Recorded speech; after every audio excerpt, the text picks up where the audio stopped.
ജീവിതത്തിൽ സന്തോഷം മാത്രം ആഗ്രഹിക്കുന്ന കുറേ ആൾക്കാർ ആ കൂട്ടത്തിൽ ഞാനും ഉണ്ട്. സന്തോഷം മാത്രം ആഗ്രഹിക്കുന്നുണ്ട്. പക്ഷെ അങ്ങനെയല്ല നമ്മുടെ എല്ലാവരുടെ ലൈഫ് മുന്നോട്ട് പോകുന്നത്.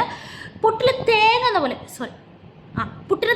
പോലെ കുറച്ച് സന്തോഷം കുറേ ദുഃഖം, കുറച്ച് സന്തോഷം പിന്നെയും കുറേ ദുഃഖം, അങ്ങനെയാണ് നമ്മുടെ ലൈഫ് പോകുന്നത് അല്ലേ.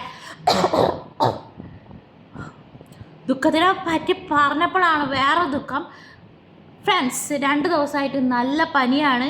അതുകൊണ്ട് തന്നെ പനിയും ചുമയും ജലദോഷമാണ്. അതുകൊണ്ട് തന്നെ ഞാനും പാരസെറ്റമോളും തമ്മിലുള്ള അഗാധമായ പ്രണയം നടന്നുകൊണ്ടിരിക്കുകയാണ്. അതവിടെ നിൽക്കട്ടെ. അപ്പം എല്ലാവരോടും പറയാനുള്ളത് ഇതൊക്കെ തന്നെ. പാരസെറ്റമോളും ഞാനും തമ്മിലുള്ള പ്രണയം എന്ന് പറഞ്ഞിട്ടായിരുന്നു ടോപ്പിക്ക് തുടങ്ങണമെന്ന് വിചാരിച്ച. എല്ലാം കോളായി. പറയുന്നതിൻ്റെ ഇടയ്ക്ക് ചുമ വരുന്നുണ്ട്. ഭയങ്കര പ്രശ്നമാണ് ഫ്രണ്ട്സ്.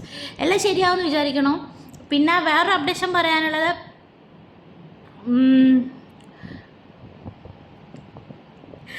എനിക്കിത് സെറ്റ് ആവില്ല ഗൈസ്. കയ്യിൽ നിന്ന് പോയി ഗൈസ്. ഞാൻ വേറെ വീഡിയോ ആയിട്ട് വരാം ഗൈസ്.